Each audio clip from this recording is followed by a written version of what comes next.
Fakultas Hukum Universitas Mahasaraswati Denpasar bekerjasama dengan Kongres Advokat Indonesia (KAI) membuka pendidikan dan pelatihan khusus profesi advokat PPKPA. Kegiatan yang akan berlangsung hingga 20 Agustus 2016 merupakan kerjasama perdana untuk melahirkan tenaga advokat profesional di bidangnya.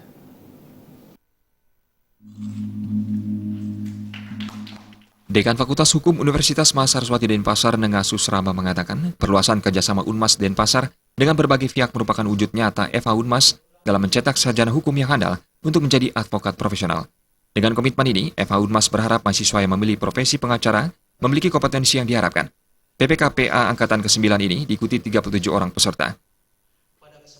Tuntutan nanti KKNI nanti itu adalah ada 3 hal yang nantinya wajib kami harus lakukan, yaitu pelatihan sebagai pendamping ijazah, kemudian yang kedua adalah kompetensi, dan terakhir adalah sertifikat profesi. Dan ini ketiganya menjadi wajib. Nah, karena itu sertifikat profesi nantinya setelah tamat kita harapkan yang memang dari awal sudah memilih profesi pengacara, maka kita arahkan nanti untuk sekaligus yang memiliki sertifikat profesi. Karena itu maka dari pelatihan dari sejak mahasiswa itu sudah kita siapkan. Bahkan kami sudah mempunyai komunitas namanya GEMSISI. Pembukaan PPKPA Angkatan ke-9 KAI dihadiri Sekjen DPP KAI Pusat Apolos Jaraboga. Diharapkan seluruh peserta PPKPA mampu menjadi pejuang keadilan di tengah pergaulan dunia, utamanya di bidang hukum yang semakin luas. Pernyataan ini juga ditekankan Ketua DPD KAI Bali Putu Sudiantara. Lahir sebagai advokat harus mengedepankan etika dan moral yang dijunjung tinggi sebagai hal yang sangat prinsip hadir sebagai pengacara yang profesional. Apakah untuk masyarakat Bali saja? Tidak.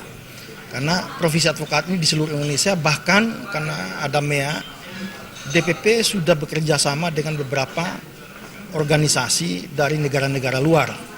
Malaysia, Singapura, Hong Kong, bahkan dalam waktu dekat ini kita ada kerjasama dengan Jepang. Jadi itu sudah dibangun dari kurang lebih 5-6 tahun lalu. Sebagai Ketua DPD, wajib mengingatkan setiap advokat yang lahir dari Kongres Advokat Indonesia, selain mempunyai kemampuan intelektualitas sebagai seorang calon advokat atau lawyer, dia sudah jelas dibekali ilmu pengetahuan dari meja kampus, dari kursi di kampus. Itu kita yakini. Tapi untuk menjadi advokat yang profesional, tangguh, tidak sebatas hanya kemampuan intelektual. Usai acara pembukaan yang diisi penandatanganan MOU antara FH Unmas Denpasar dengan Kongres Advokat Indonesia Provinsi Bali, PPKPA diisi berbagai pembekalan materi kepada peserta, salah satunya langsung dari Sekjen DPP KAI Apolos Jaraboga. PPKPA yang akan berlangsung hingga tanggal 20 Agustus mendatang dipusatkan di kampus Unmas Denpasar. Suteja dan Ratna, Bali TV.